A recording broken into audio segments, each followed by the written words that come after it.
I like to go to the ABC Bird Safari. So let's get started.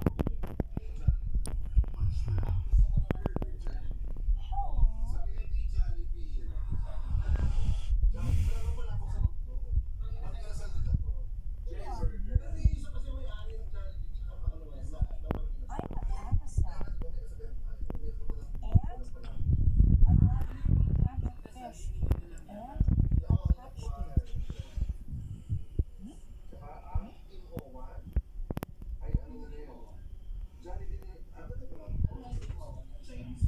It's easy to understand why people love American Avocets.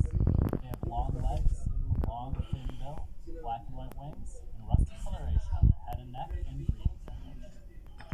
These angelic birds winter in the southern United States and Central America and migrate north in the western part of the U.S. and Canada, although they can also sometimes show up in the eastern parts of North America during their migration. Not only are they widespread and beautiful, American Avocets are extremely interesting. Here are 5 facts about these birds. Number 1. They are sometimes called blue shanks.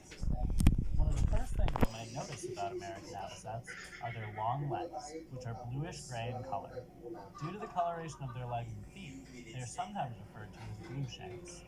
Their legs are often on display when feeding, alternating right and left sides as they forage. Number 2. They can be brood parasites. American Avocets have been known to lay their eggs in the nests of other Avocets and in the nests of new gulls to be raised by other parents. Additionally, other birds such as black-necked stilts and common terns may also lay their eggs in the nests of American Avocets. In the case of the black-necked stilts, the Avocets raise the chicks as their own. When nesting, American Avocet eggs are laid directly on the ground, and the parents will wet their stomach feathers to help keep the eggs cool when they incubate them. Number 3. Their bills are sensitive. With their thin bills, American Avocets need to be able to feel for their food, which consists of insects, small invertebrates, small fish, and more. The tips of their bills are very sensitive, which helps them to locate prey. American Avocets feed in a variety of ways, including pecking, plunging their head into the water, and probing with suction. Number 4. Chicks leave the nest within 24 hours. Baby American Avocets are already walking, swimming, and evading predation on the first day that they hatch. Chicks are precocial, meaning they are relatively developed at the time of hatching. Some benefits of being precocial is that the parents don't have to spend much time incubating nestlings or feeding the young. However, it often takes longer for precocial chicks to fledge. Number 5. They can imitate the Doppler effect. The Doppler effect is a phenomenon where the pitch of a sound becomes higher as it approaches you. When American Avocets react to predators, they can make their call in a series that changes pitch, making it seem like they are moving towards the threat faster than they really are. American Avocets are elegant and interesting birds, and we hope you've enjoyed these 5 facts about them. Have you ever seen them before? Let us know in the comments below, and thanks for watching. We'll see you next time on Badgerland Birding. Let's trace the letter A. Start at the top, slant down to the left, slant down to the right, and across. Lowercase a, pull back, around up, then draw a line down. Fantastic work! That was fun!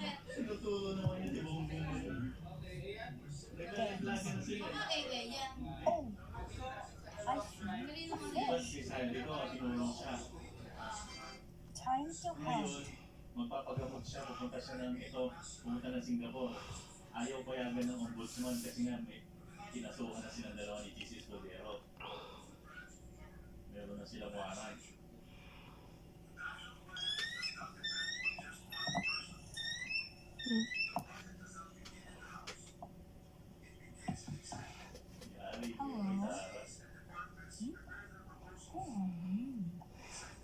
I'm a Flamingo, and I like to catch rabbits. rabbits and ducks. And I catched it. Kamusta na ba dito? Lamig sa labas.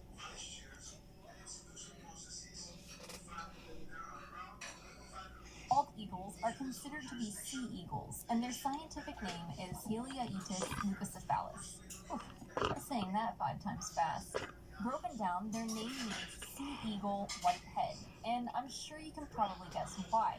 The bald in a bald eagle's common name is derived from the word piebald, which is really just an indicator of 2 different colors, usually black and white. So when someone says bald eagle, she doesn't literally mean an eagle that is without head feathers, but rather an eagle that has some contrasting colors. This is because adult bald eagles have stark white heads and tails against dark brown body feathers. Their eyes, beaks, and legs are yellow in color. Juvenile bald eagles do not have these distinct markings, though, and can easily be confused with similar-looking golden eagles. Juveniles will retain mottled brown and white markings until they're fully matured at about 5 years of age. When they've reached this point, they're ready to mate. Bald eagles will remain with the same mate until one of the couple dies, at which point the survivor will find a new mate. The female, who is often larger than her bird-brain mate, lays between 1 to 3 eggs in a nest, constructed by both parents, that will be reused for the next breeding season. Both parents also incubate the eggs during the 35 or so days that they need to develop. Once they hatch, the babies remain in the nest for about 2.5 months, depending on their geographical location. They'll fledge after that and stay under the guidance of their parents for a few more weeks before setting off on their own. Bald eagles will reuse nests each breeding season, and they can live to be nearly 50 years of age, though in the wild the average is closer to 20. Over the past century, bald eagles have faced the brink of extinction. In the 1960s, there were noted to be less than 500 mating pairs in the wild. Shortly after, bald eagles were put on the endangered species list. Their numbers have grown over time, and in 2007 they were removed from the endangered species list, one of only 56 species to be removed from a list of over 2,000. So they have quite the survival story. Today, they're still covered by the Bald and Golden Eagle Protection Act and the Migratory Bird Treaty Act, since their numbers are still not what they once were. Bald eagles are the only eagles native solely to North America. Maybe this is part of why they were chosen as the national bird for the United States of America. Some people actually take offense at using bald eagles as the national bird of the United States because they're kind of bullies. See, bald eagles are opportunistic eaters. They'll just as soon catch their own fish as they will steal the fish of someone else. They'll also happily dine on dead fish.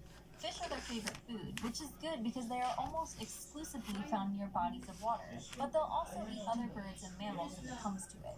They're found throughout the continent of North America, with larger individuals living further north.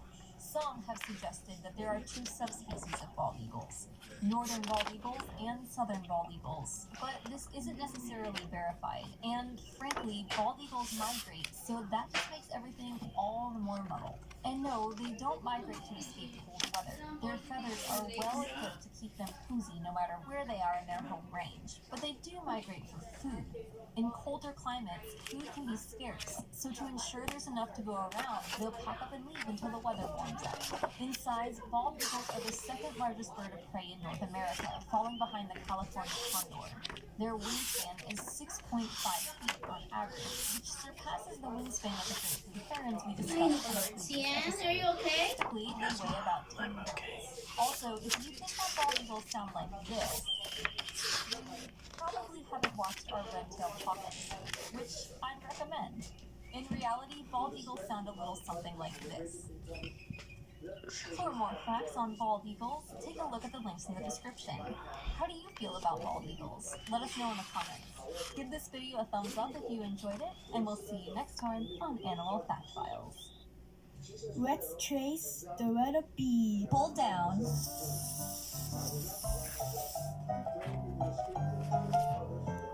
Back on the top. Around in. Back in the middle. And around in again. Lowercase b. Pull down. Go back to the middle and draw a curved line to the bottom.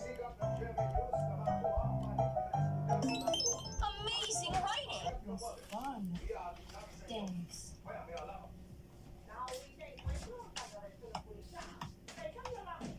Oh, I see a rabbit. Time to hunt. This is cool and amazing.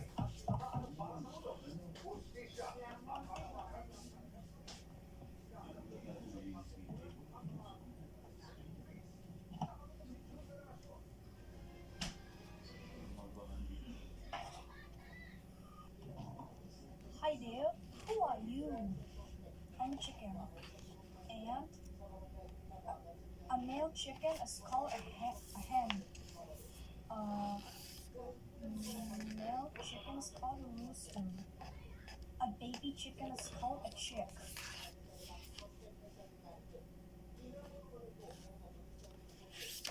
Chickens are the most common birds on Earth. They are kept for their eggs and for their meat all over the world. Well, except Antarctica. Some people also keep chickens as pets. A female chicken is called a hen. A male chicken is called a rooster or a cock, short for cockerel. A baby chicken is called a chick. Like other female birds, hens lay eggs which can hatch into chicks. It takes 21 days for a chick to hatch. When raising chickens, one needs to build a chicken coop, like a little house for the chickens to roost in. They also need a run or yard where they can exercise, eat and drink. Chickens also need to be protected from predators, such as foxes, which is often done with fences. These chickens are kept free range, which means that they have more space to move around. A battery hen is one that is kept in a small cage in an industrial farm. This lets farms make a lot of chicken meat and eggs, but this is not as good for the chickens. Here are 15 facts about chickens that both children and adults will love. Chickens have a pecking order and live together in flocks. A pecking order means that some chickens will rule over others and be the first to get food and have the first choice in nests. Chickens may live for 5 to 10 years, depending on the breed. The world's oldest chicken was called Matilda, who lived to be 16 years old, which is over twice as long as an average chicken lifespan. There are more than 60 billion chickens in the world. There are more chickens than any other bird species on Earth, and they also outnumber humans 8 to 1, which means for every human there are 8 chickens. Chickens are technically dinosaurs. They evolved from dinosaurs and are the closest living relative to the magnificent Tyrannosaurus rex. One lineage of dinosaurs survived in the mass extinction 65 million years ago, the birds. So chickens and all birds are actual dinosaurs. However, chickens are definitely the most primitive and dinosaur-like than any of our modern birds. Just watch them run and some of the sounds they make. You can see a very distinctive velociraptor. Did you know that chickens are omnivores? Many people think chickens are vegetarian, but besides eating seeds, grass, and grain, they will catch and eat insects, lizards, and even field mice. A hen will even eat their own raw eggs if they are not satisfied with their diet. Chickens have their own unique language with over 30 different sounds used to communicate. Mother hens talk to their chicks while they are still in the eggs, and the chicks can chirp back while in the shell. In order to clean themselves, chickens take dust baths. They dig a small pit in the ground and use the dirt to help with the oil in their feathers. Chickens have 3 eyelids. The third eyelid is more of a membrane that slides horizontally over the eye to protect it from dust and debris. Chickens have great memories and can recognize over 100 faces. They can even recognize different animals too, such as your dogs and cats. Chickens also remember places and different members of their flock, even after months apart. Chicken eyesight is amazing. Many believe that chickens have poor vision and are colorblind. But in fact, their color vision is better than humans. They can move each eye independently and have a 300-degree field of vision without turning their head. Chickens, like humans and other mammals, dream when they sleep. However, they also have another sleep phase that humans lack, where one half of the brain is sleeping while the other half is awake. Chickens can literally sleep with one eye open. That lets them watch for predators while they slumber. Chickens have more bones in their neck than a giraffe. Let's trace the letter C. Pull back and around up. Lowercase c. Pull back in and around up. Thumbs up. That was fun. Oh, I see a nest. It's time to sleep.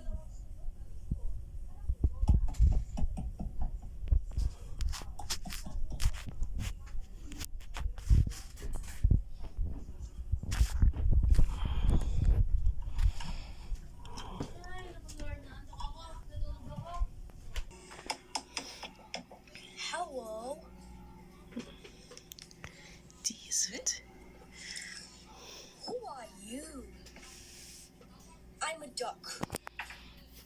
And a male duck, it's called a drake. A female duck is called a hen. A baby duck is called a duckling.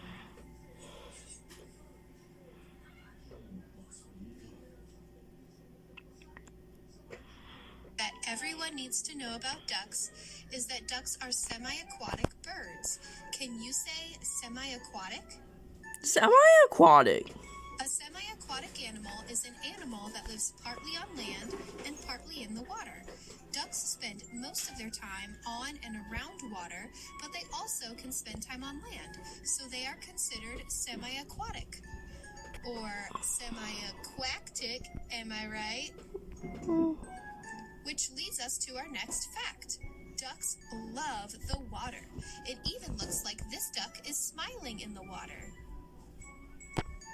Water allows ducks to keep themselves clean and helps them with eating.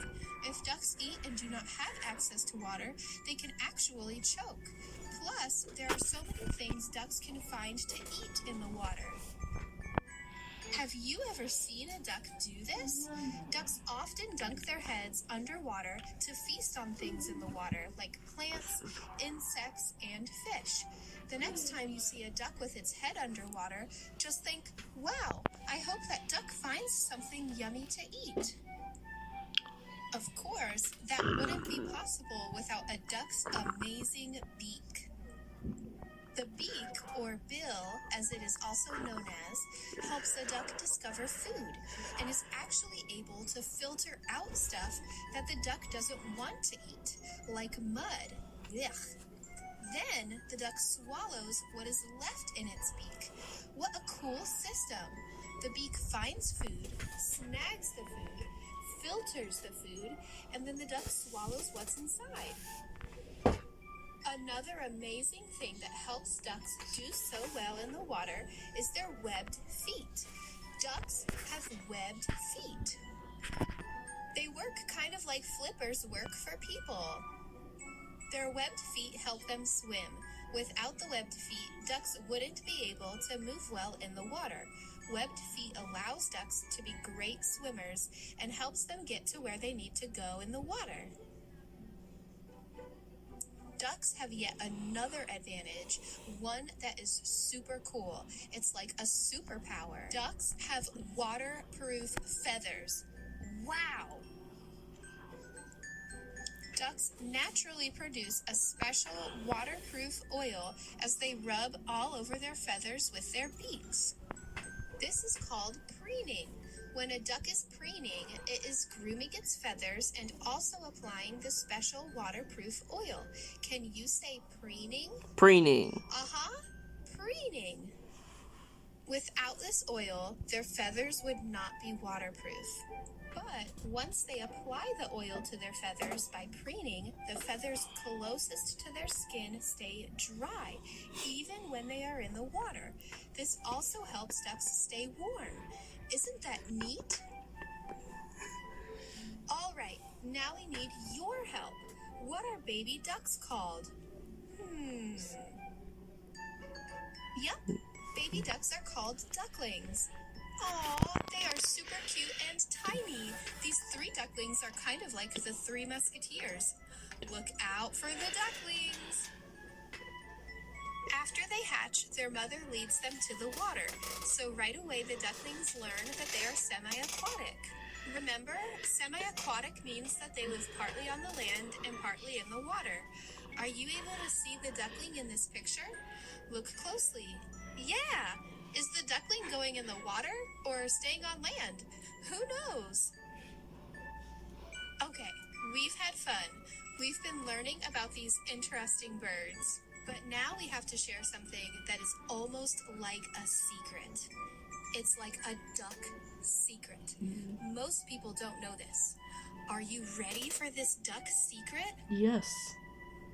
Lots of ducks don't quack. Isn't that strange? The most No. common duck in the world is the mallard duck. Here you can see a female mallard duck and a male mallard duck. Female mallard ducks quack, but male mallard ducks do not. Many other types of ducks don't quack either. So if you hear a quack, there is a big chance that you are hearing a female mallard duck, a duck that looks like this, because most other ducks just don't quack. Hey, what was your favorite fact about ducks? Did one stick out to you? Comment below. We would love to hear what you enjoyed learning in this video. Let's trace the letter D. Pull down, back on top, and around in.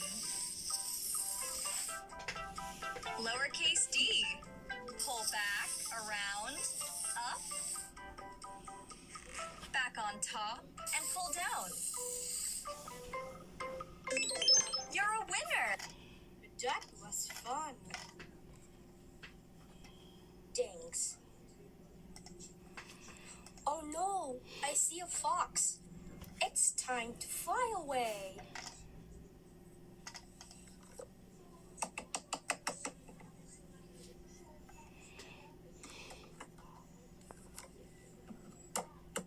Hey, where's that duck?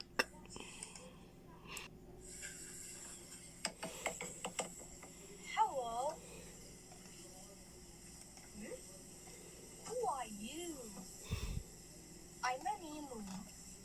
And we are the biggest bird in the world.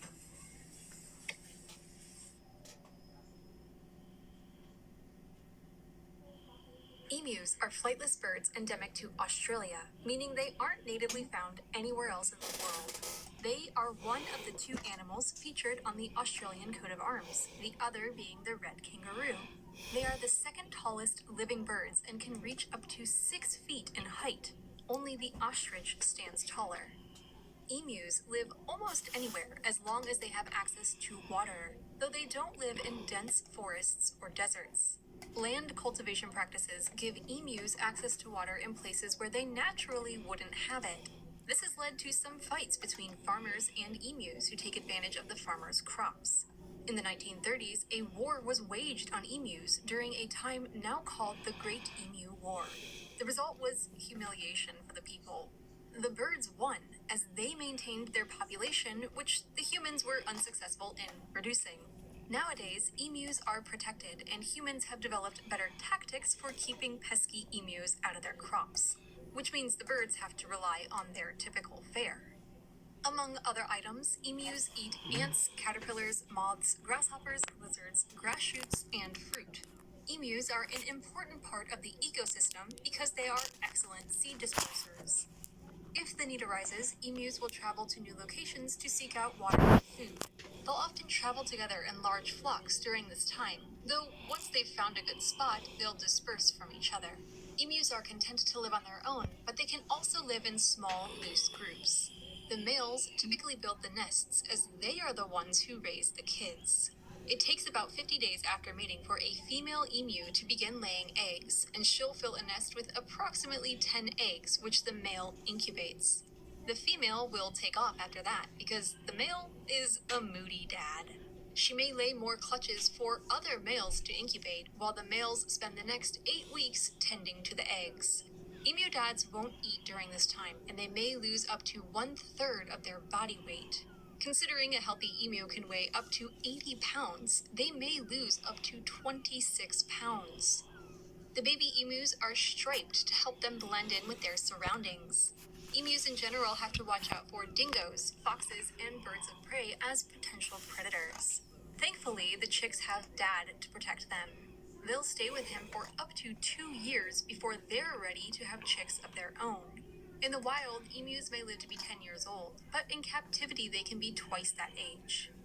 Emus have large dinosaur feet with 3 forward-facing toes, which they'll use to kick an opponent if needed.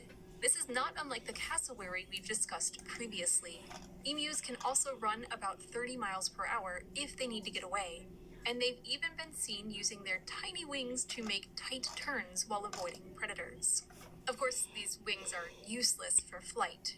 Emu feathers are special. 2 hair-like plumes protrude from a single quill, making them much more flexible than the feathers of other birds.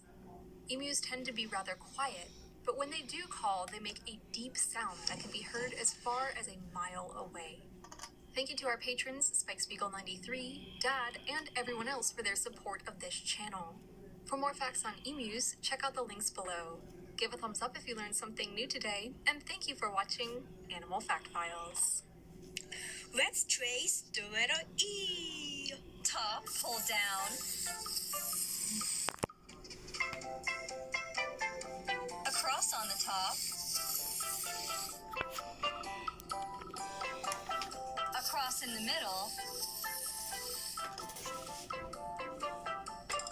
And across again below.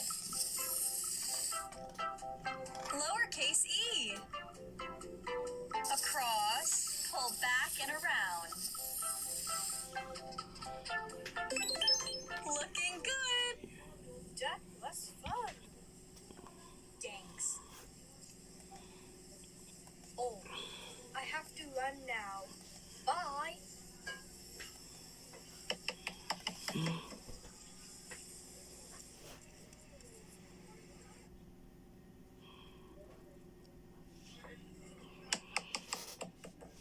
Hello.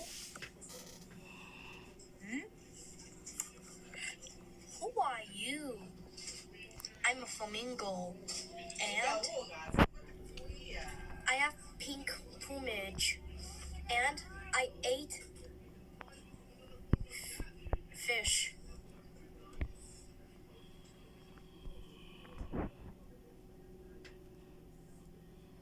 There are 6 species of flamingos, and although they sort of look like the cross between a stork and a duck, they're not related to either. No matter the species, flamingos are some of the most recognizable birds on our planet, and they have their food to thank for their colorful plumage. Probably the best word to describe a flamingo is goofy. They have goofy legs, goofy beaks, and goofy stances. They look goofy when they walk in groups, act goofy when they're guarding their nests, and sound goofy whenever they want to communicate. Heck, they even live in goofy environments. Flamingos are drawn to shallow lakes and ponds with harsh water conditions. Some of the watering holes they frequent are twice as salty as the ocean, but the flamingos don't mind. They're after food which thrives in these unusual habitats. Flamingos eat by turning their heads upside down and filtering water over small filter-like plates in their bills. As water flows through a flamingo's beak, these plates catch small crustaceans, small fish, and algae, and it's from these primary food sources the flamingo's iconic pink color is derived. In much the same way eating too many carrots can change the color of a human skin, the carotenoid pigments found in the flamingo's diet causes their feathers to turn pink. How pink a flamingo can get has a lot to do with how much they're eating as well as their species. Higher-ranking members of the flock appear brighter in color as this demonstrates their food-finding capabilities. But at the same time, even the highest-ranking officer in a greater flamingo flock likely won't ever appear as bright as a lower-ranking individual from a Caribbean flamingo flock. Different species of flamingos are usually able to coexist because they don't all eat the same kinds of food. The larger flamingo species, such as the greater and Caribbean flamingos, can almost be 5 feet tall, thus giving them access to deeper areas of water where smaller species, such as lesser and James's flamingos, are unable to reach. It's not always easy to tell flamingo species apart, but one way to check is to look at their beaks and feet. Can you spot the differences? In the wild, flamingos may live to be 20 or 30 years old. However, it seems they aren't the most successful breeders. A flamingo begins life as an egg laid on a mound of mud constructed by its parents. Both the mother and the father flamingo incubate the egg for about a month, at which point the fuzzy gray chick will hatch. Within 1 to 2 weeks, the chick will leave the nest and join up with all the other chicks born around the same time. Luckily for them, the parent flamingos can pick out the individual calls of their baby in a crowd. Their parents will feed them a substance called crop milk. This substance is pink in color and will actually drain the parents of their own pink color while they're feeding it to their young. It'll take 2 or more years before the flamingo babies develop pink feathers of their own, and it might be another few years after that until they're ready to mate. How they find mates is another goofy spectacle of the flamingo world. For more facts on flamingos, check out the links in the description. Thank you for watching, and be sure to give a thumbs up for more animal fact files. Let's trace the letter F. Hold down. Across on the top. And across in the middle. Flamingo. Lowercase f. Do a curved line from the top. Pull back down. And put a straight line across.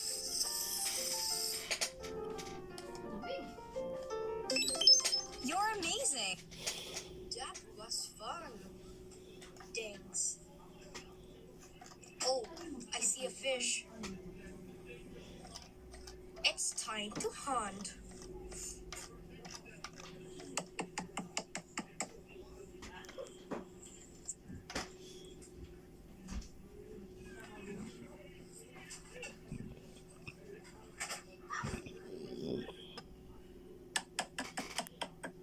Hello. Who are you? I'm a goose. And a male goose is called a gander. A female goose is called a goose. A baby goose is called a gosling.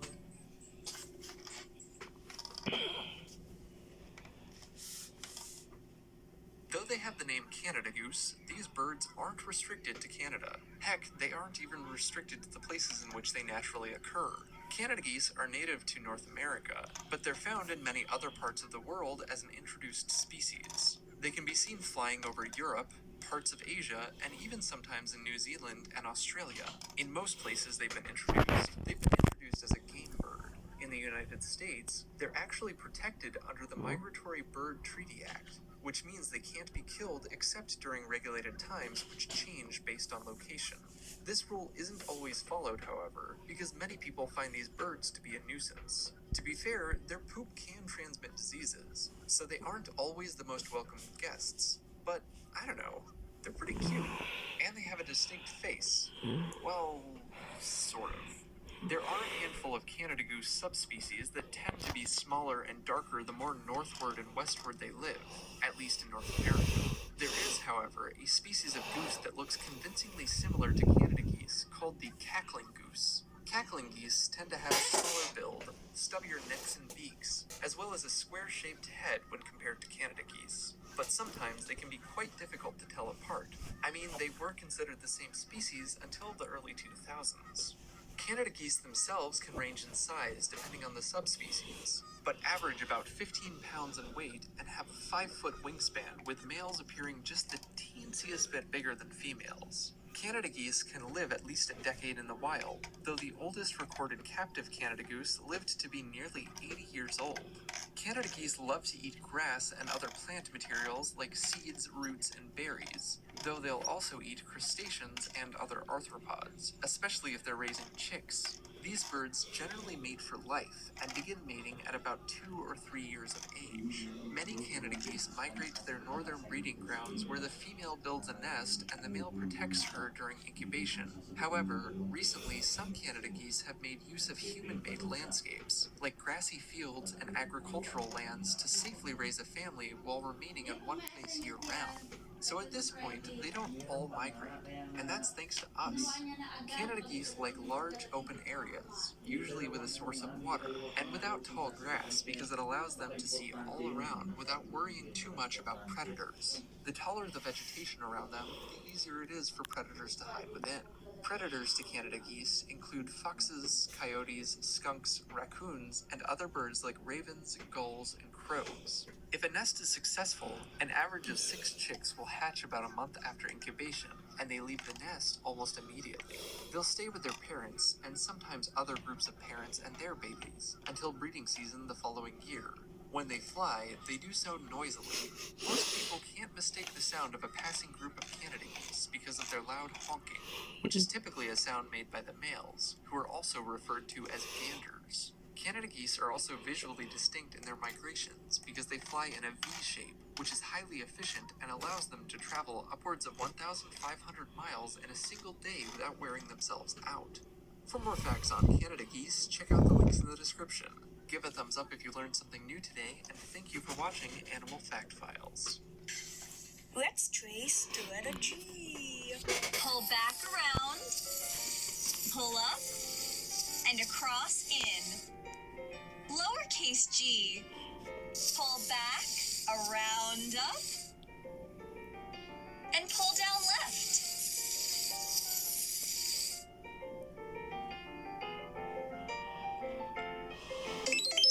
Magnificent! That was fun. Thanks. Oh no, I see an owl. It's time to fly away. Run away! Help me, it's a fox! Ooh. Ow!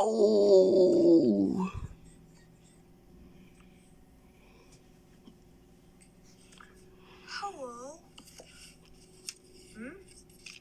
Who are you? Who are you? I'm a heron.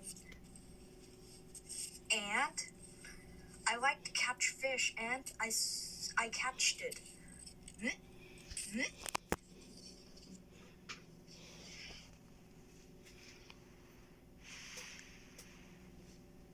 The great blue heron is sometimes mistakenly called a crane, but there are distinct differences between the two. Herons tend to have longer necks and beaks, and will hold their necks in an S shape while flying. Cranes hold their necks out straight while flying. Great blue herons are also sometimes called egrets. Technically, egrets are a type of heron, so it's not completely incorrect, but usually this is in reference to a different species. The great egret looks a lot like the white color morph of great blue herons, but great egrets have darker legs and don't have that fluffy chest plumage. We'll talk about this more later on in the episode. Great blue herons are the largest herons in North America. They can grow to be over 4 feet tall and have wingspans that average 6 feet. In weight, they can reach 7 pounds. That tall, slender figure gives them access to deeper water, giving these birds an advantage over other birds sharing their habitats. Great blue heron habitats include desert creeks to tropical bays. These birds are highly adaptable and can live just about anywhere there's water and food. They're found mostly in North and Central America, but they can be spotted in South America and parts of Europe. They usually live near slow-moving or still water, typically staying within a 30-mile radius of this prime hunting location. Great blue herons eat fish, frogs, snakes, salamanders, insects, rodents, and even other birds. Although typically observed flying gracefully overhead, perched in a tree, or wading casually through waterways, great blue herons can strike prey with a lightning-fast strike. Though solitary hunters, great blue herons breed in colonies called heronries, ranging anywhere from 5 to many hundreds of mating pairs. Great blue herons breed in the spring. Some individuals migrate to the perfect location, while others live in the same area year-round. A great blue heron male will choose the nest site, but the female will build the nest. Typically, she'll build it in a tree between 20 and 60 feet off the ground, but some nests have been observed as high as 100 feet. Their young are born 2 to 7 eggs per nest, and the eggs take about 30 days to develop. Both the parents incubate the eggs. The young herons fledge, or are able to fly, when they are around 60 days old and leave their nest within another 30 days. They usually live to be about 15 years old in the wild, though one individual was recorded to be over 24 years of age. The great blue heron displays a shaggy bluish-gray plumage around the base of its neck, with a distinct dark stripe above its eyes that joins up with longer feathers behind its head. Their legs and beak are usually a soft orange or gray color, and their wings have light undersides. One subspecies of great blue heron found in Florida and Caribbean saltwater habitats sports white plumage, making it easily mistaken for an egret. People sometimes refer to this morph as the great white heron. For more facts on great blue herons, check out the links in the description. Give a thumbs up if you learned something new today, and thank you for watching Animal Fact Files. Let's trace the letter A. Pull down. Pull down again.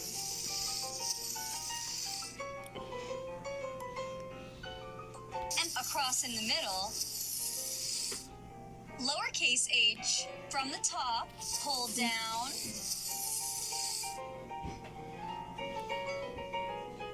Around, up and down. Wonderful. That was fun.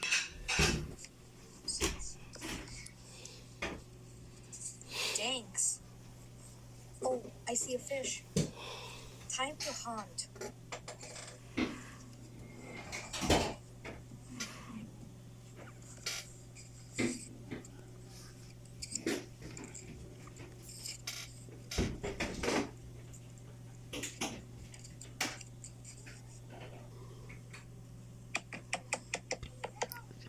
Phew.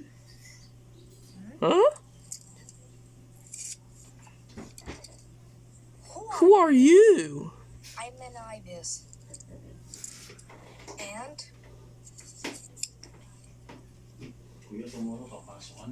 Hmm?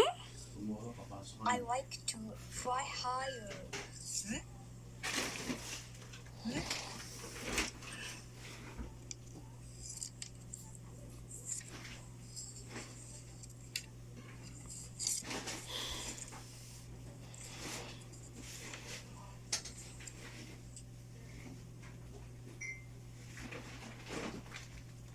Ibis facts. The elegant wanderer.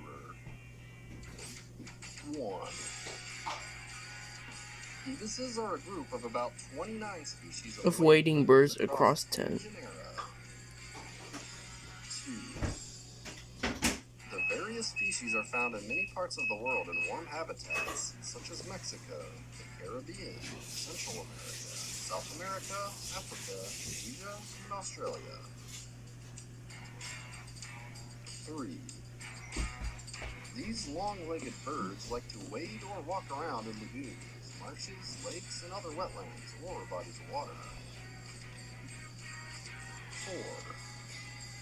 4. The different species have lots of differing colors and patterns, but have the same general body shape and the long, thin, down-pointed beaks used for feeling around for food under the water. 5.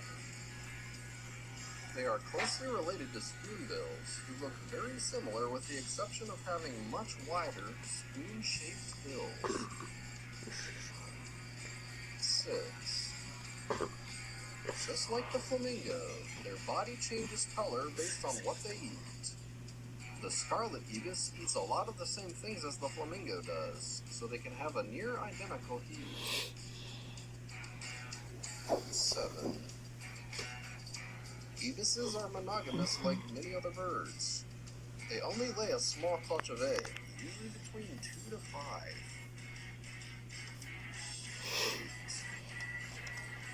The giant ibis of Cambodia is the biggest of the species, coming in at up to 42 inches or 107 centimeters, weighing up to 9 pounds or 4 kilograms. 9. They are relatively quiet birds, except for the Hanada ibis, known for its noisy cries. And 10. The term ibis originated from ancient Greek and Latin. It essentially just meant a flock of birds. Thanks for watching. Remember to like, comment, and subscribe for more great animal videos.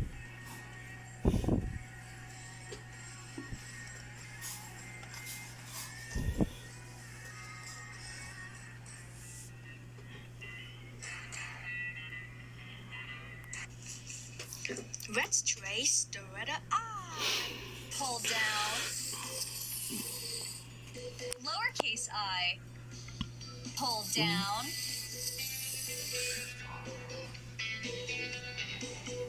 And a dot. Very well done. That was fun. Thanks. Oh, I have to fly higher. Bye.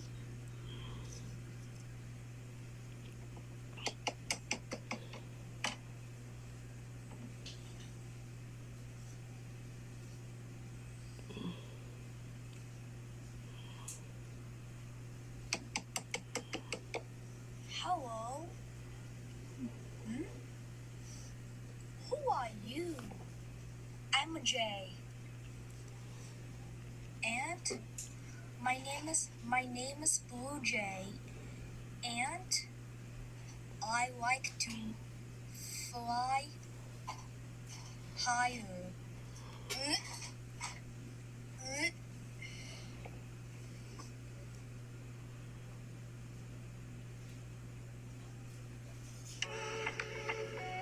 Both the blue jay's scientific name and common name reference its blue hue. Its scientific name means the crested blue chattering bird. Although their names refer to their blue color, blue jays aren't actually blue. Their feathers are brown and would appear brown if soaked in water.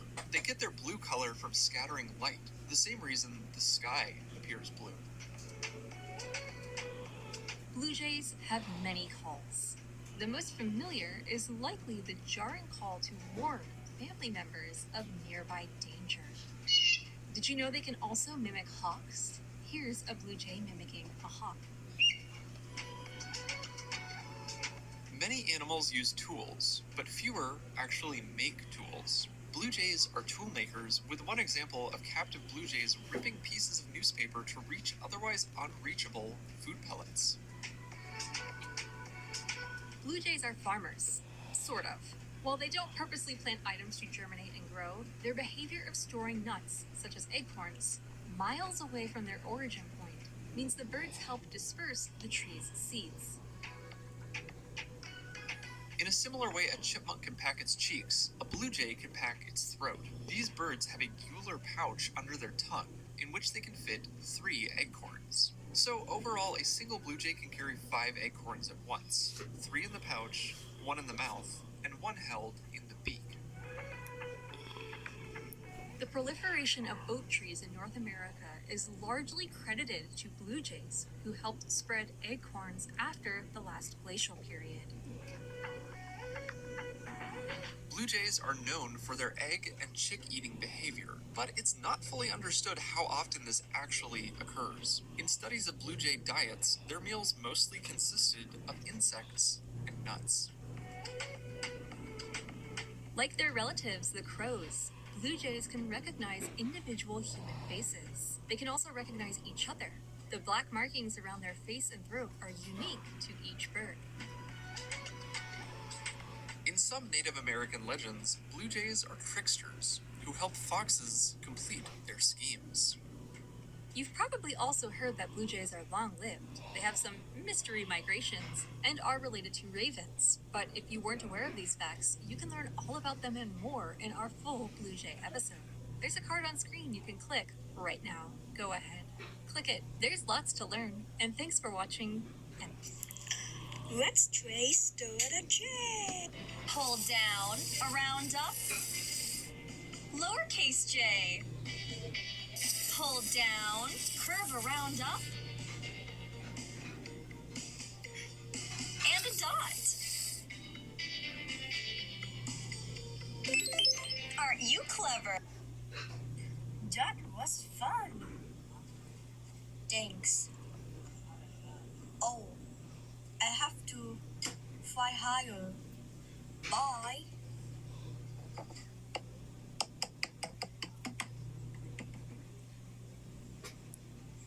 Goodbye, Blue Jay. Hello. Guys. Who are you? I'm a kingfisher. I'm going to get all the tuna. And I like to catch Kisha, fish. halika na. I Oh, catch slowly. Also, Mom, like some of my classmates tasted the Yakult thingy. They said it was bad. No, It tasted bad because they're Canadian. Today on Animal Fact Files, we're discussing Viva, it's kingfishers. good for the Despite the tummy. name, It's not all probiotic. kingfishers Yeah, but are it tastes fishing weird. birds. So where they Some got the don't Yakult? even eat One of fish at all. Or Scientific name it's not the can whole be brand name. origin. It's the same that The original term I'm buying. came from a pair of lovers who Ah. returned into kingfishers after their death. The name kingfisher came hundreds of years earlier and was in reference to the birds in Europe being fishing kings. Of course, they had One other of my common friends names almost such as died. iceberg, but kingfisher is what stuck around in English despite the fact that they don't all fish. Some of the most famous Yeah, but they have kingfishers are the different taste kookaburras, buds. who eat lizards, mice, and beetles. So they're not the same However, as there are over ours. 100 living kingfisher species, They're not and they are Filipino, often they're separated into Canadian. 3 distinct groups: the river kingfishers, the terrestrial kingfishers, and the water kingfishers, who aren't the same as the river kingfishers, even if the names seem similar. River kingfishers are often diving birds, but not always. Terrestrial kingfishers are also known as tree or wood kingfishers and don't hunt fish. Water kingfishers include all the American kingfisher species, and every member of the group is a fish specialist. Fried chicken ni Daddy. These birds have a cosmopolitan distribution, meaning they live all across the world, although they haven't made their way to polar regions.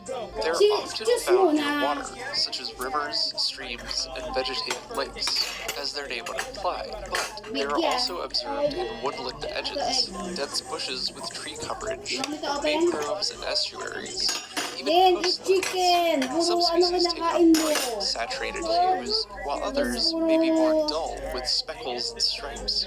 Female kingfishers are just as colorful as the males. In size, they average a foot long, with the smallest species only reaching a few inches in length, and the largest about 16 inches in length.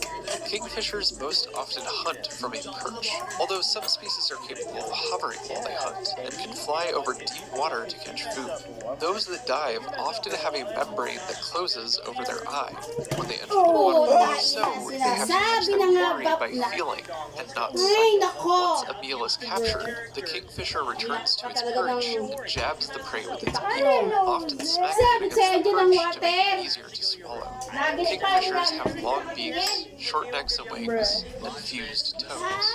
They are generally capable enough flyers, are rarely predated. However, nest invaders include all kinds of animals, such as chimps, raccoons, minks, dingoes, monitor lizards, and more. Kingfishers are recorded reaching 15 years of age, although the lifespan of many species is unreported. These birds start life as an egg. A female lays about 2 to 8 eggs in a nest constructed by both parents. Kingfishers commonly utilize earthen hillsides, which they excavate to form nesting chambers. If this isn't available, they'll also use the burrows of other animals, including termites, or take over the excavated holes of other animals, such as woodpeckers. Both parents incubate the eggs, and they take about a month to hatch. The chicks stay in the nest for another month before emerging to learn how to fly and hunt. In diving species, the parents leave out nearly dead fish for the babies to practice. Many kingfishers live in monogamous pairs, which defend their territory from any intruders, including humans. There are some species that have nesting helpers, either their own young from previous years, or even unrelated individuals. These helpers are non-breeding and ensure the chicks survive to independence. In situations where this occurs, the chicks are far more likely to live. Kingfishers may also infrequently form loose colonies of multiple breeding pairs. This occurs when nesting sites are few and far between, so the birds must cooperate to ensure successful hatching of their young. Even in these settings, however, they can get petty. It's not unheard of for a kingfisher to raid the nest of a neighbor and destroy their eggs. With that much interaction among their partners and neighbors, kingfishers have a variety of calls to communicate. Here are some examples of the sounds they make.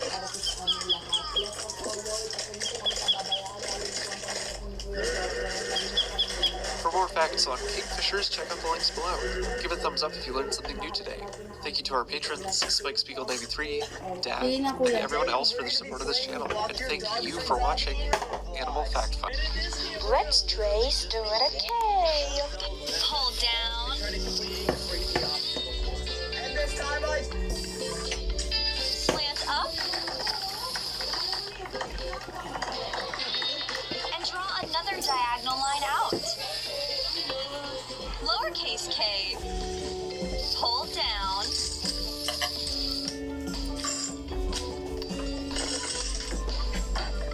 Slant up.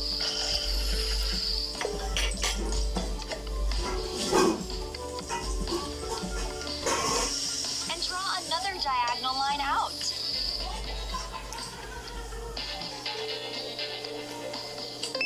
Fantastic work.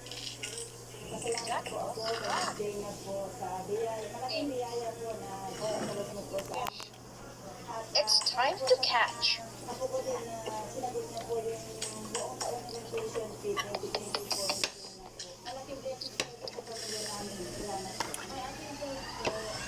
Today we're gonna be playing Walk Your Dog from Zombie in Roblox. And in this game, we're gonna literally just be walking ourselves as a dog to try to complete a crazy obstacle course. And this time I choose Dingus! Yo, Dingus, I've never had you as a teammate. We should team up. Yeah, this time it's gonna be a lot harder because I'm the worst hobby player of all time. Mimic sounds. What are you yapping about? Alright, but Dingus, I'm not gonna lie, you're gonna be the dog. Get in the doghouse. Get in the doghouse. Lyrebirds, native to Australia, are renowned for their remarkable vocal mimicry skills. These ground-dwelling birds imitate a variety of sounds, including other bird species, chainsaws, camera shutters, and car alarms, showcasing an impressive range of sounds in their repertoire.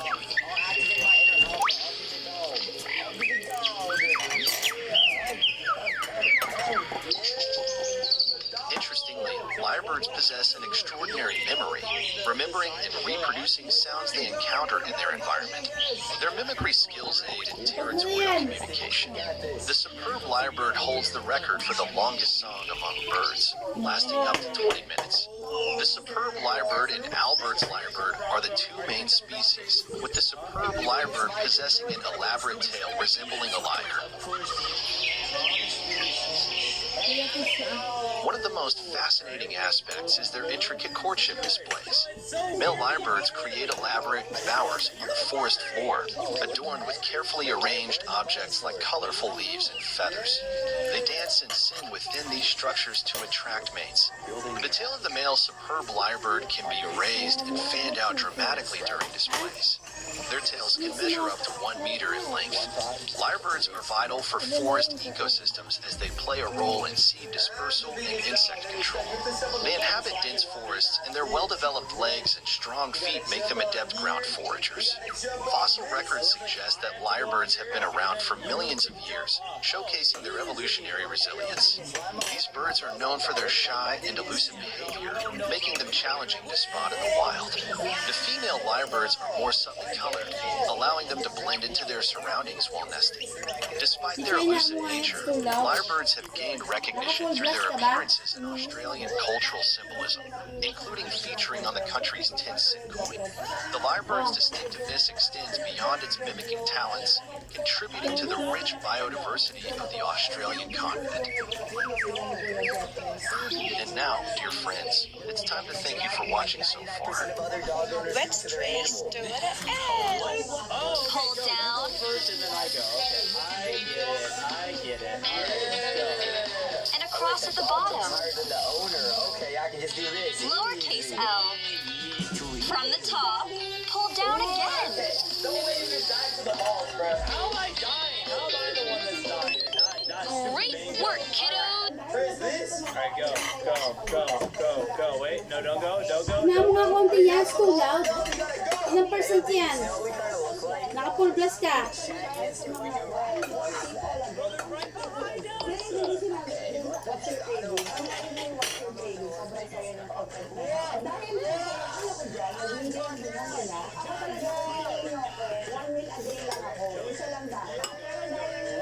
Hello.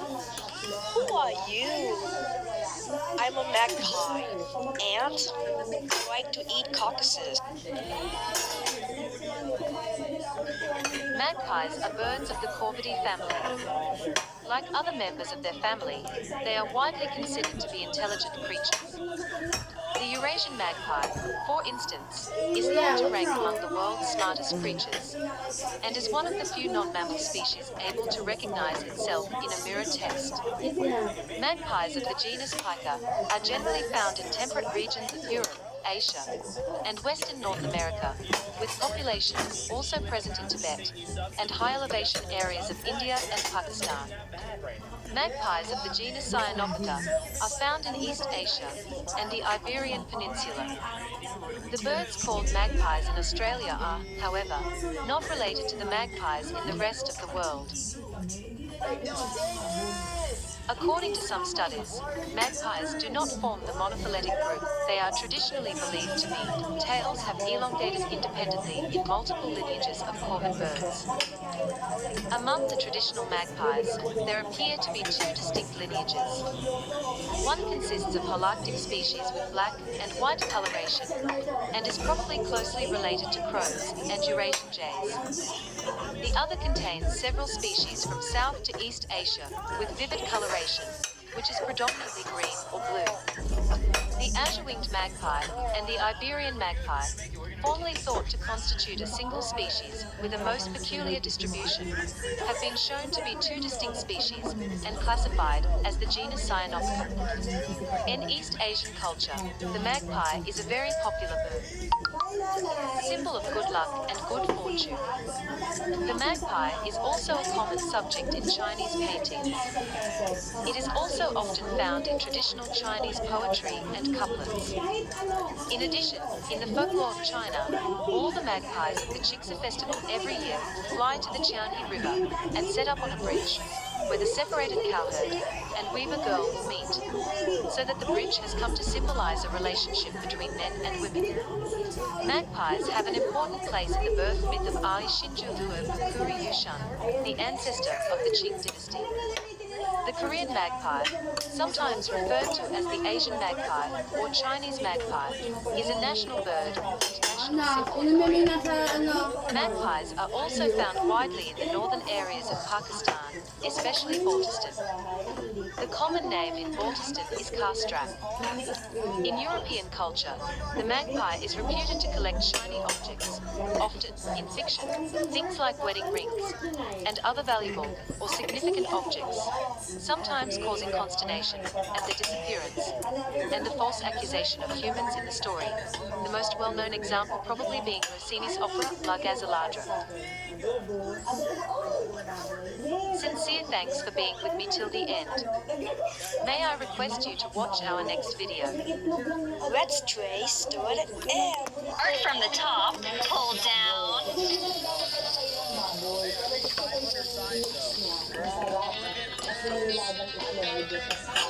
Slam down.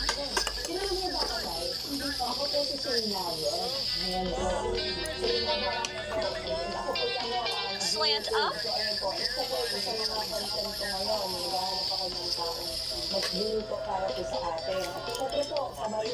And pull down again.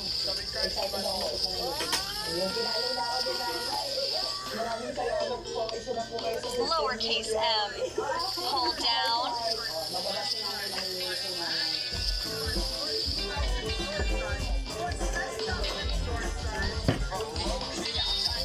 Around up. Over. Down.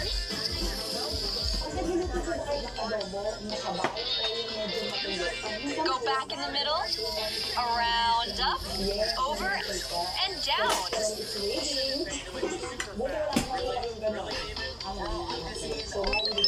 Exceptional! That was fun! Thanks. Oh, I see a caucus. It's time to eat.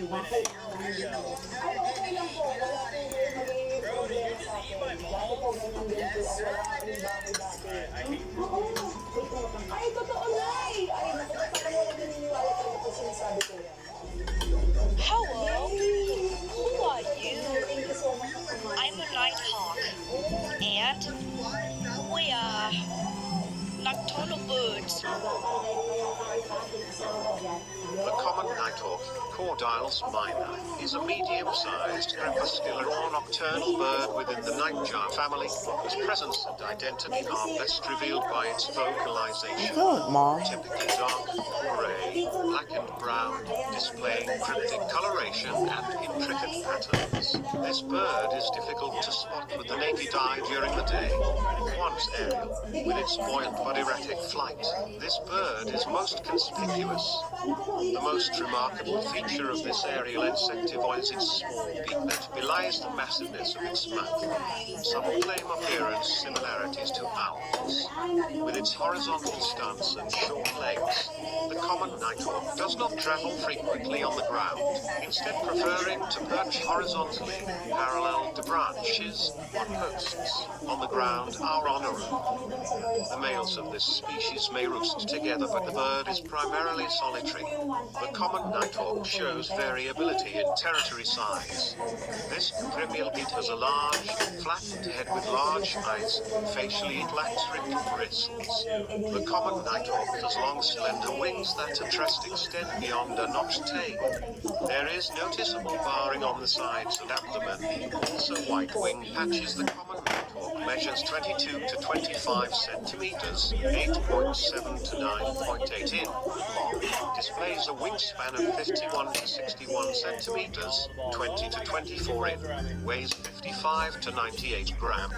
Let's trace to an end. From the top, pull down.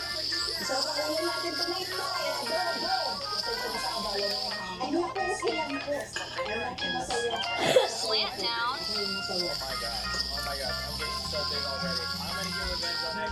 That's what I'm Mom. And pull up.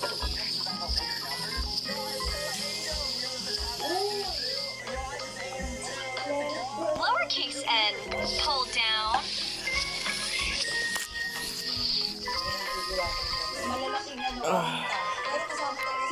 Back to the middle, up, around, and pull down.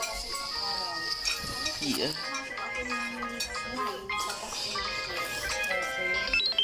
Phenomenal. That was fun. Thanks. Oh, I have to fly now. Bye. Pagkakalik namin ay baha pa rin. Kaya yung gamit hindi ito stable, mga nagkakapatay na nakikinis. Noon po kasi ito ay natanggal lahat yan. Bilog yan. Okay. Kaya mas maano siya. Hindi kailangan kung bumalik, baka mawala. I'm an ostrich, and I like to work fast.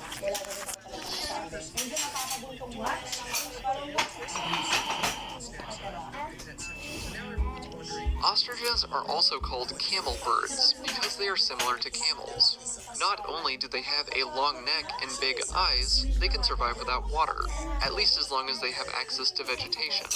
Currently, there are 2 described ostrich species, and they live in Central and Southern Africa. Their former range covered more ground and included southwestern Asia, but these birds were hunted extensively for their feathers, which were used in fashion. If not for worldwide ostrich farms, the world's largest living bird may have gone extinct. Now, wild ostriches are only found in Africa. Ostriches live in savannas, plains, and sparse woodlands. They are nomadic and can be seen grazing among herds of zebras and other ungulates. During dry seasons, ostriches may come together in large flocks numbering more than 100 members. They do, however, prefer to be near water. In fact, they like water so much they'll bathe in it whenever they get the chance. If they can't find water, their food may provide moisture, though they can't live off this indefinitely. Ostriches are mostly herbivorous, eating seeds, grasses, flowers, and other plant materials. But they'll also take small lizards, insects, and animal remains left behind by predators. These birds reach 6 to 9 feet tall and weigh 200 to 286 pounds. Though there are reports of males reaching up to 330 pounds in weight. Ostriches rival kangaroos in speed, reaching more than 40 miles per hour in short bursts. They use this speed to avoid predators, but they can also shove a threatening animal off with their feet. Ostriches are the only known living birds with just 2 toes per foot. Like the cassowary, they can kill with their kick, and ostriches have been documented killing lions with their strong legs. Other predators to ostriches include hyenas, cheetahs, African wild dogs, and leopards. These animals may target adults, but they'll also go for young and eggs too. Ostriches lay the largest eggs of any living animal. An ostrich egg equates to about 24 chicken eggs. What's amazing is that the kiwi, a bird about 5% the size of an ostrich, lays similarly sized eggs. Ostriches live in groups with a dominant male and female, along with a few subordinate ladies. The male may breed with all of the females, and they will all lay their eggs in a community nest. Each female may lay upwards of 10 eggs, and there may be as many as 5 females in a group. So the community nest may contain 50 eggs. These are incubated by day by the females, though usually the dominant female will take over nesting duties and kick the others out. At night, the male takes over incubation duties. Adult male and female ostriches can be differentiated by feather color. The boys are black with stark white feathers, while the girls are grayish-brown. It takes about 40 days for ostrich chicks to hatch, and a few days later, they'll leave the nest under the protection of all the adults in their group. The young are ready to begin breeding at about 2 to 4 years of age, and they can survive to be more than 40 years old. There's a myth that ostriches bury their heads in the sand when they're scared. They don't do this. Instead, they lay close to the ground when threatened, and spread their sand-colored heads and necks along the ground's surface, making it appear like the head is shoved in the sand. But it's not. For more facts on ostriches, check out the links in the description. Thank you to Zinadine for today's request. Give a thumbs up if you learned something new today, and thank you for watching Animal Fact Files. Let's trace, do it all. From the middle, pull back, curve, around up, and close. Lowercase o, start from the middle, pull back, I want a chocolate around, donut. up, and close. Hi, I want a chocolate donut. Looking good. That was fun. Uy! Thanks. Ikaw, gusto mo daw? I have to run fast now. What do you want? Bye. From Tim Hortons. Cookie! Cookie? O sige, sabihin ko.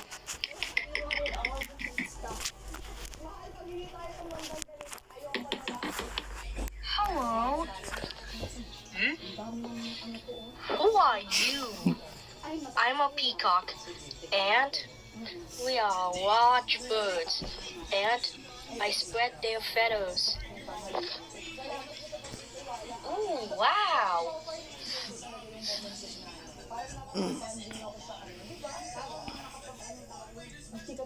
Peacock is a bit of a misnomer, but because that's how most people recognize them, we're going to stick with it. But if If you want to get technical, the term peacock is specifically in reference to males, while females are called peahens, and babies are called peachicks. As a whole, they are peafowl, and there are 3 different species. The most common, and probably the most familiar, is the blue peacock. The other 2 species are the green peacock and the Congo peacock. The blue peacock is native to India and Sri Lanka, but they have basically been domesticated and live throughout the world as pets. The green peacock ranges in Southeast Asia from Burma to Indonesia. They're more affected by changes in temperature and thus aren't as hardy as blue peacocks. They're also considered to be more aggressive than blue peacocks, so they haven't taken off as pets the way blue peacocks have. This is probably for the best though, because green peacocks are endangered due to population declines from habitat loss and overhunting. The third and final peacock species was discovered less than a century ago and lives in Africa in the Democratic Republic of the Congo. They're also listed as vulnerable in the wild and are probably the least well-known of the peacock species. In general, peacocks spend their days in open forests foraging on the ground for food and water and spend their nights roosting in trees.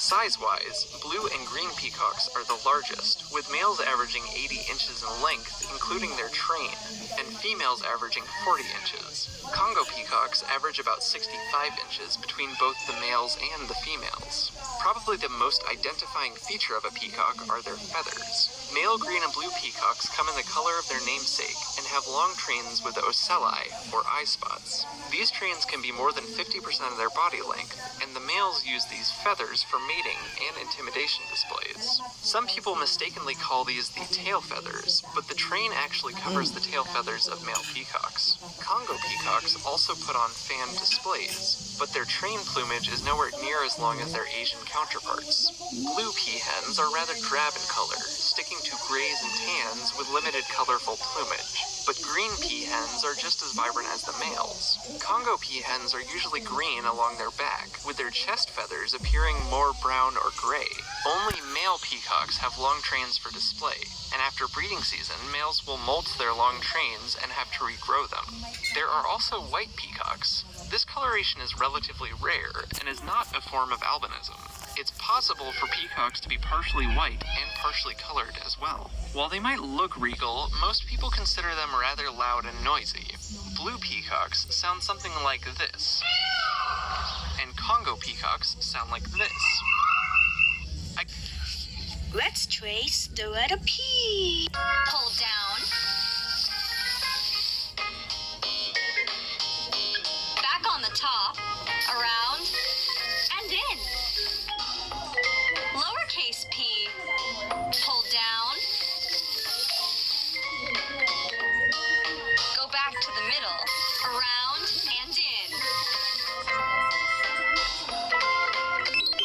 You're amazing. That was fun. Thanks. Ahilaros. I'm going to show out my feathers. Okay, nice to meet you, ate. Ingat ka galing work. Sayang. Thank you. Ingat. Saan na tayo umikot? Goodbye, Peacock.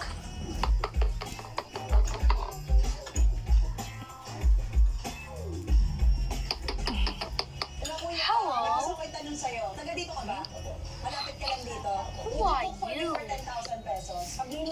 I'm a quail, and a male quail is called a rooster. A female quail is called a hen. A baby quail is called a chick.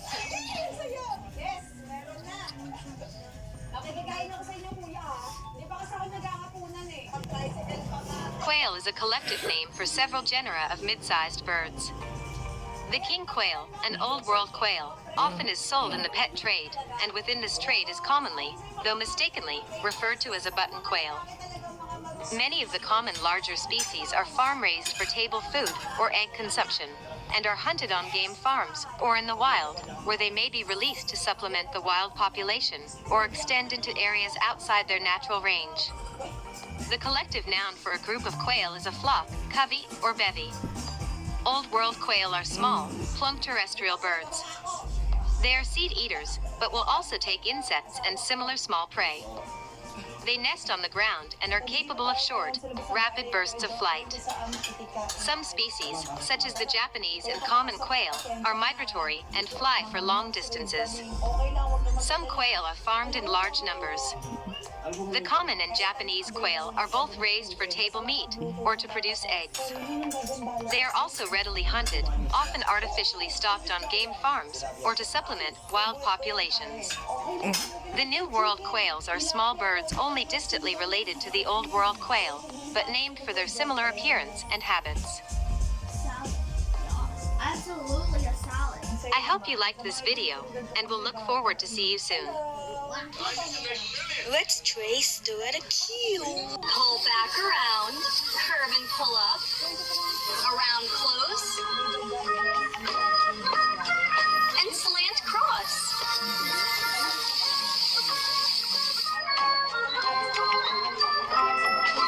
Lowercase q, pull back, around up, and pull down.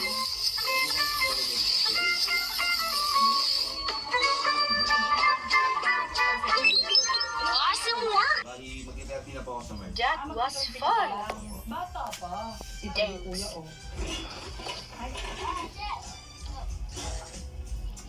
Oh, I see any seeds. Time to eat.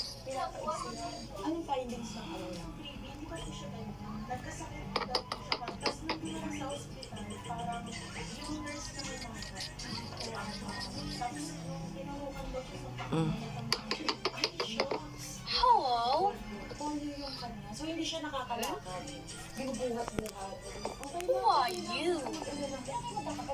I'm a robin. And I like to sing loudly. May imaginary friend tayong kausap. Wala nyo na lang kung sino siya.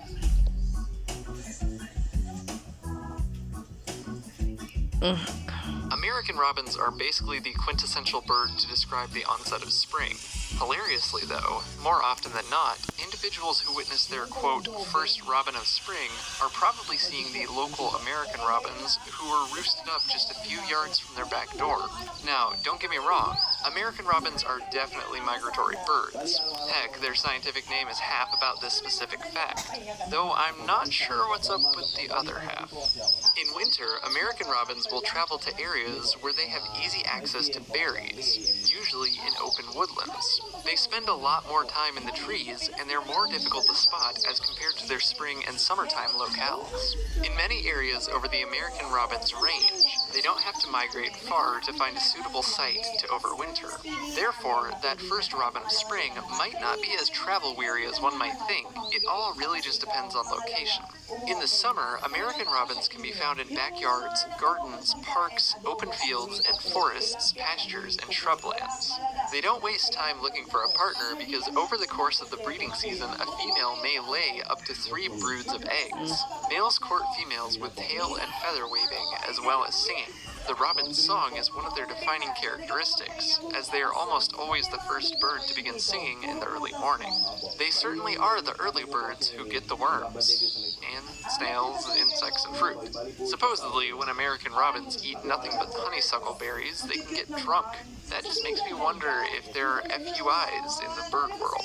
If a male's song wins a female's affections, they'll mate, and she'll lay around 4 robin's egg blue eggs. It's thought the eggs are blue to help protect the developing embryos inside from the rays of the sun, though that's just a theory. It'll take about 2 weeks for the chicks to hatch, during which the female will incubate the eggs. 2 weeks after hatching, the chicks leave the nest, though it can be another 2 weeks before they're ready to fly. Until that time, both mom and dad will still bring them treats to eat. Although the longest living recorded American robin was nearly 14 years old, on average, they don't have the longest life expectancy. Many young robins don't even make it to their first birthday. The ones who manage to live to become adults, however, are about 10 inches long, have a wingspan just over a foot, and weigh less than 3 ounces. And no matter at what stage of life they may be, American robins can fall victim to predators. Eggs and babies are are vulnerable to snakes, rodents, and other birds such as crows and blue jays. Adults are susceptible to hawks, larger snakes, and domestic cats. Adult American robins are grayish birds with bright orange or red chest feathers and dark heads. The females tend to appear more pale than males, but their color can vary just based on where they live. Because American robins eat mostly berries in the fall and winter, they can be seen as pests competing for food resources. But at the same time, during the summer, they help control insect populations which could be damaging to crops. So it's a give and take. At one point in history, American robins were actually eaten, and their meat was considered a delicacy. Nowadays, though, they're protected by the U.S. Migratory Bird Protection Act. For more facts on American robins, check out the links in the description. What do you think of these beautiful birds? Be sure to give a thumbs up for robins, and thanks for watching Animal Fact Files. Let's trace the letter R. Hold down. Back on top. Around in. And slant out. Lowercase r. Hold down. Back on top. Around over. Wonderful! That was fun! Thanks. Oh, I see an earthworm. Lord, Time to thank you, Lord, eat. for the food, the blessing about to receive. Bless this food, Lord God. Bless this household and bless the food po, especially po kay Kuya Joven that prepares it. All the glory to you always and forever. We lift up everything to you, all the worries and all the problems that we are facing po every day. At bless you po Hello. lahat ng tao dito, especially the kids po and Bethany, the mother Who are po, and you? everyone in this house. Thank you po, I'm a Lord sparrow, God. and I like to eat seeds. Round 2, fight! Okay, kuya. Kakamay na ako, ha? Uy, ang sarap ng amoy! The house sparrow is a bird of the sparrow family Passeridae, found in most parts of the world. A small bird, it has a typical length of 16 centimeters, 6.3 in, and a mass of 24 to 39.5 grams, 0.85 to 1.39 ounces. Females and young birds are colored pale brown and gray, and males have brighter black, white, and brown markings.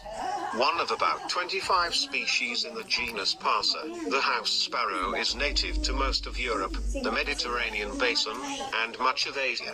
Its intentional or accidental introductions to many regions, including parts of Australia, Africa, and the Americas, make it the most widely distributed wild bird. The house sparrow is strongly associated with human habitations and can live in urban or rural settings. Though found in widely varied habitats and climates, it typically avoids extensive woodlands, grasslands, and deserts away from human development. It feeds mostly on the seeds of grains and weeds, but it is an opportunistic eater and commonly eats insects and many other foods. Its predators include domestic cats, hawks, owls, and many other predatory birds and mammals. Because of its numbers, ubiquity, and Let's trace the letter S. Pull back, around, down, and around up. Lowercase s. Pull back, around in, back around up. What a star. That was fun! Thanks. Uh-oh, I see an eagle. Time to fly away. And meron siyang special na sister. Hello. Nakuha niya yung puso ko kanina pa. Parang wala na nga ako pakialam. Goodbye, Sparrow!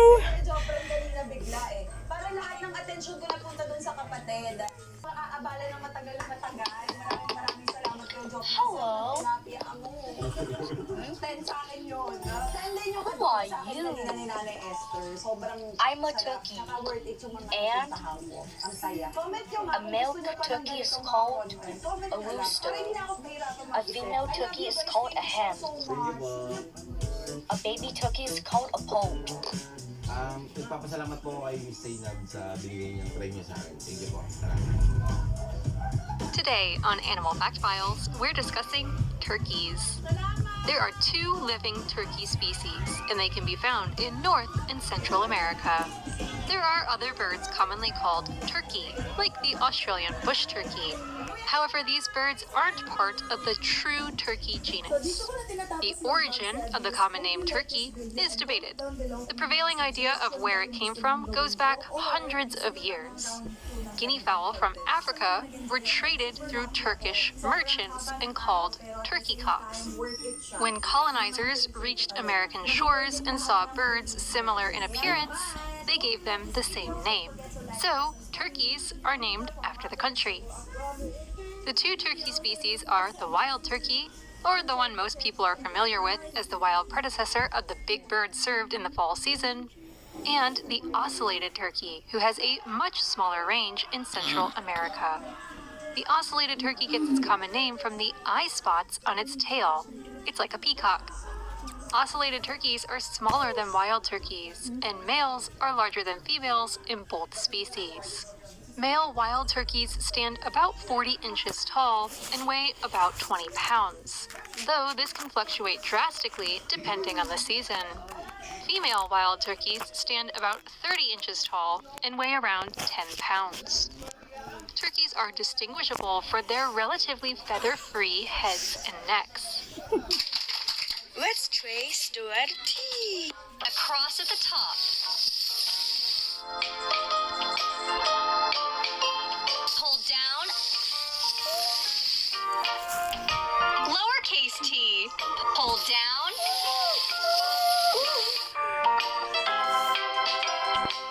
And across.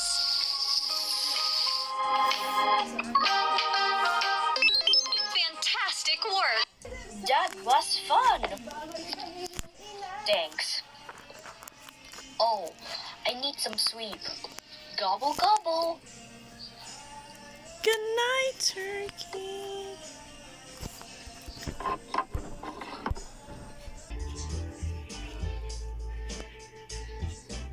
Hello. Who are you? I'm an Umbrellabird, and it's a type of bird.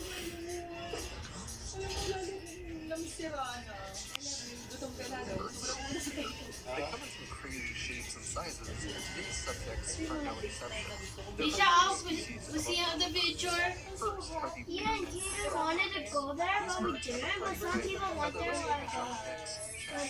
This is very noticeable in males. Though less conspicuous. Bare-necked umbrella They're still there. confused with a similar-looking bird called the purple-throated winged crow, but they are related. This species of umbrellabird is considered endangered, and we'll be discussing threats to Next, Oh yeah, your station not there.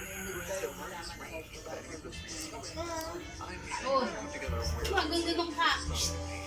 This species is most concern, though it's believed their populations of females. These birds are all black and have 150 dirhams. but these wattles are not. There's the wattles found in the final umbrellabird species. The long-wattled umbrellabird is aptly named. A male's wattle may reach nearly 1 foot in length when fully extended. This wattle will amplify a male's voice when he's attempting to call the attention of a male. This wattle, however, can be retracted when it's not used, such as when the bird is flying. The wattle is covered with scale-like feathers, and the bird puffs up, making the wattle look like a deep black pine cone comes from it. Female umbrellabirds have wattles too, but their wattles don't reach the size of the males. Long-wattled umbrellabirds are considered vulnerable to extinction. Umbrellabirds in general look somewhat like crows going through a permanent emo phase, with their black plumage and floofy eye-covering head feathers. Females have this similar headgear, though it's not as powerful. Umbrellabirds are about the same size as crows, too, though females are smaller than the males. Umbrellabirds live in North and South America, and parts of Central America. All 3 species suffer from habitat loss. These birds spend their breeding months in protected highland areas, but spend the rest of the year in lowland habitats, which remain largely unprotected from deforestation. It's $55. $55 bucks. In the forest mid-story, That's Let's trace money. How much money did you have in Dubai? Less. How much? 1,000 dirhams. How much does it equal to? Huh? How much does it equal to? How much what? How much does it equal to 1,000 dirhams? 1,000 dirhams. So how much does it equal? Goodbye, Umbrellabird.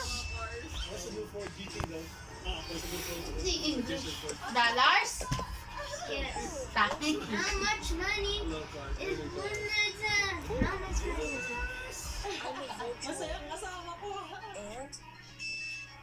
I like to keep scavenging. 371 bucks. Vultures have a Oy! bad reputation. What? They hang out around 371 bucks. We should have done it from the start. It was so cool if we were in there. those found in You were America, there. those found throughout Africa, But you Asia, didn't want to go because you said you were similar broke. appearance and behavior. But you were not Aren't broke. closely related to one another. Both groups are scavenging birds of prey, meaning they both consume a lot of the same kinds of foods. They all soar high in the sky while searching out meals. People often describe this as a slow, methodical flight, and all vultures have strong stomach acids, which can kill diseases present in their carrion prey. Vultures, however, also have some pretty discernible differences. All of the 16 vulture species found throughout Asia, Africa, and Europe have the common name vulture. However, some of the 7 vulture species found in the Americas have the common name condor. While we recognize not all the American vulture species have the common name condor, for simplicity's sake for the remainder of this episode, we'll refer to species from the Western Hemisphere collectively as condors. Just know they don't all have this common name. Some condors have a good sense of smell, while other vultures do not. No Eastern Hemisphere vultures use smell to locate food, and instead rely on sight, while Western Hemisphere condors use either smell or sight. All condors have featherless faces. Most of the other vultures are also bald-headed, but some, such as the Jaden! having a feathery head. Do your assignment na magagalit si Daddy! Vultures have featherless Asan faces ka? or keep them clean while they feed. Magagalit si Daddy! New evidence suggests that this bald-headed style may also help with heat regulation. Another way condors help with heat regulation involves them defecating on themselves, an act that vultures from the Eastern Hemisphere don't perform. Condors are also unable to produce noises apart from hisses and grunts. These birds don't have voice boxes. Eastern Hemisphere vultures, on the other hand, do have voice boxes. Okay, then I'm telling you, ha? Let's trace the letter V. Slant down. The land of Tiger's history. And slant up. That's why Daddy told you don't need to face the Lowercase your project, slant down then. but do your assignment. I'm the world's greatest And slant up. Dito ka. I played man at one court and nerd number 1. Very good. Not me. If films were sandwiches, I'd have secret sauce. Steam in the sky.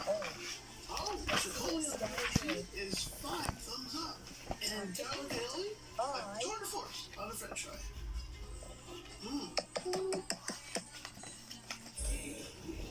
See you later, Vulture.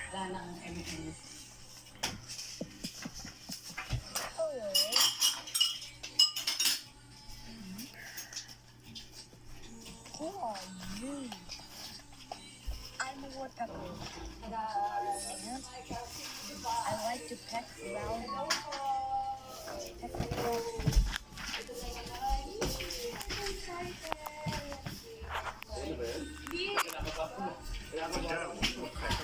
The smallest in North America.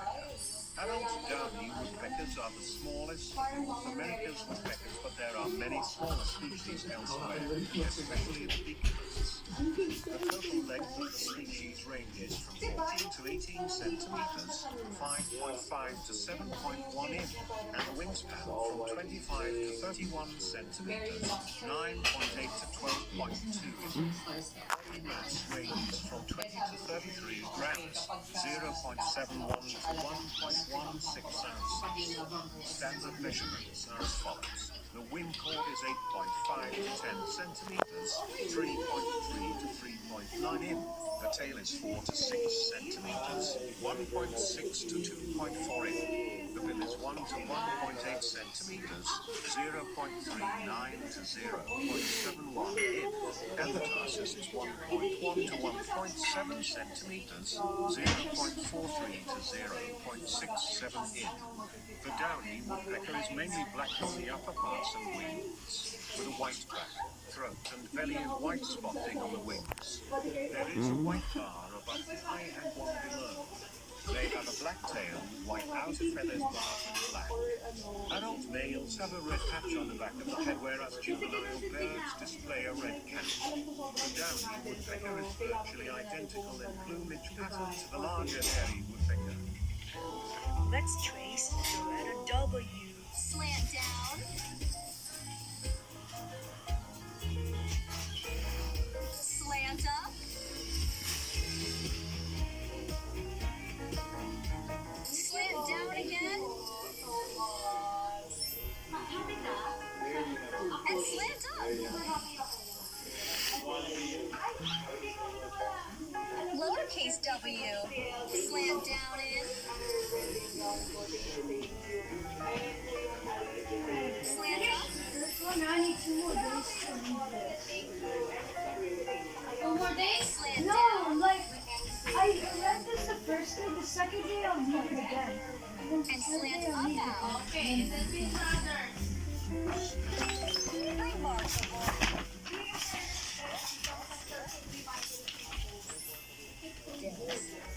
3 and 62 thousandths.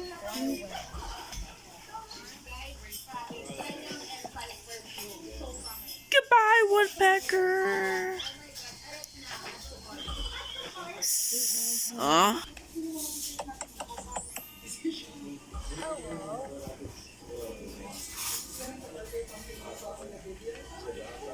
Six, 7, 8.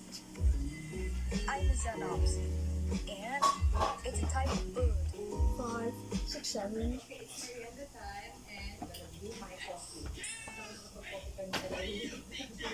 X is for the Xenops, a small yet remarkable bird species, darting through tropical rainforests, wielding a unique beak to forage for insects in the tropical rainforests. X is for Xenops. Discover more fascinating animals with your alphabet in a world of animal marvels. Let's trace the letter X. And do a diagonal line down. Go back to the top and do another diagonal line the other way. Lowercase x. Slant down. And another slant down the other way.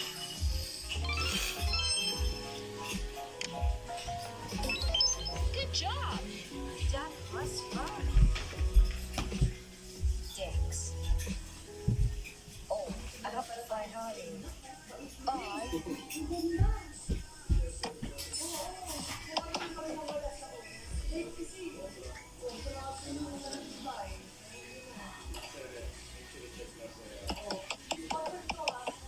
Hello. Who are you?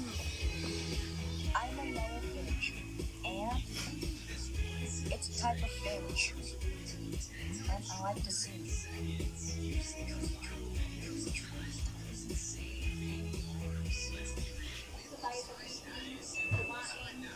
Technically, there are other goldfinch species, but we're going to focus specifically on the American goldfinch for today's episode. American goldfinches live in North America, from southern Canada to northern Mexico, depending on the season. During the winter months, American goldfinches are typically found in the southern range, while in the summer they are found in the north.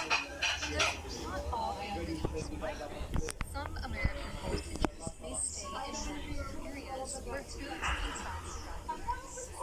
American goldfinches don't rely heavily on the synthesis of insects as in food source, so the general reduction in insect numbers during the winter months doesn't affect these birds. American goldfinches almost exclusively eat seeds and have a specific fondness for the seeds of thistle plants. They can frequently be seen clinging to seed pods in order to reach the tasty morsels inside. American goldfinches have strong, sharp beaks that are designed to help them extract seeds from their casings. Throughout most of the year, American goldfinches travel in small groups. However, during the breeding season, they tend to remain pairs. Because American goldfinches are so intrinsically linked to seed production, they have a later than average breeding season. While most songbirds begin breeding in the springtime, American goldfinches do not start breeding until late June or early July. This is because the American goldfinches are waiting for high yields of their favorite foods, which ultimately make an opportunity for their offspring to survive. When the breeding season starts, the female American goldfinch builds nests. These are typically constructed no more than 30 feet off the ground in trees and shrubs. The nest of an American goldfinch is supported with spider silk and so well constructed it can fit water. The female will lay anywhere from 2 to 7 eggs, and she will take care of the incubation duties. During the 2-week incubation, the male will bring her food. After the chicks hatch, the parents will slowly switch roles until the male is doing most of the child rearing. Usually, American. Let's trace the little Y. Slant down.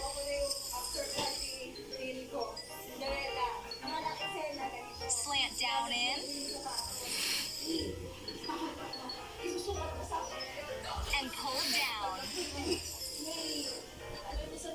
Lowercase y. Slant down in.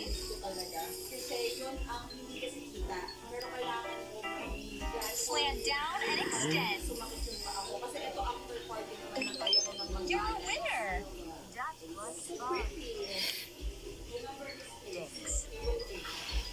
Oh, I see some seeds. Time to eat. Goodbye.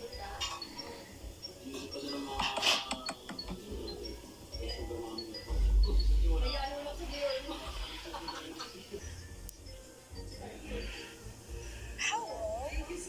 Who are you? I'm a zebra dove. And it's a type of dove.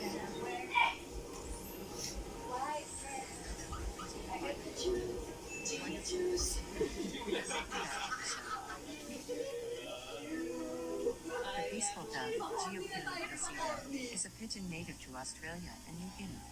The peaceful dove is closely related to the zebra dove of Southeast Asia and the bar dove of Eastern Indonesia. The bird is a relatively small pigeon. The peaceful dove has a pink-gray breast with checkered gray-brown wings. Thin striations of black appear around the neck and nape area and descend down the back. The eye is grayish-white and a blue-gray ring surrounds the eye that tapers off and joins the beak. The nape is similar to that of the bar-shouldered dove in that the nape feathers are striated, but differs in that the bar-shouldered dove does not have striated throat feathers like the peaceful dove. Furthermore, the nape feathers are gray-brown in color compared to the vivid copper color seen with bar-shouldered doves. Thank you very much for your patience. I will be looking. Let's trace the letter Z. Across on top.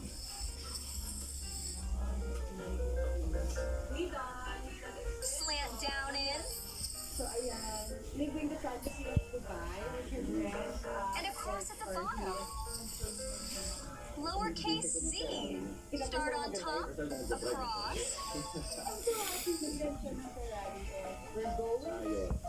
Slant down in. What's yours is mine. Kahit sa'yo nagbayad, tayo. Across again.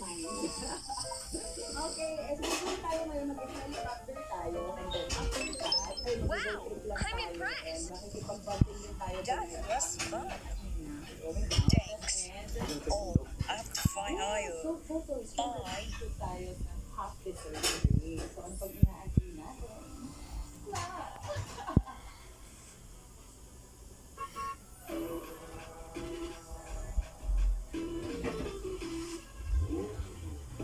Yay, I finally did at home. Well, you know, I learned ABC Bird Safari. Do you know that? Well, have fun lots of today. See you next time. Bye.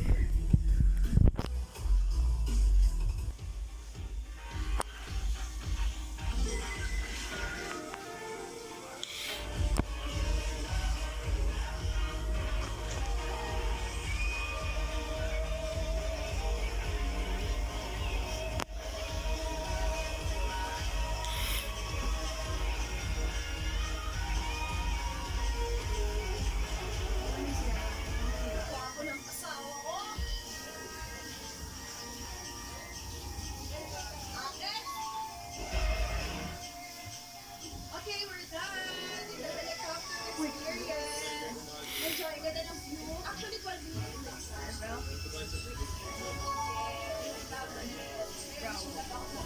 Hey. Mas na-explore siya. Kasi una po lang sa Dubai is a work. Now, it's more on talagang making inumbal. Hindi na siya vacation. Pinatahan talaga natin dito yung sigaw. And then yung mga need natin for the wedding trip. But at the same time, para tayo makapag-clean up. Diba? Para tayo makapag-clean up. Kasi nagdala na ako ng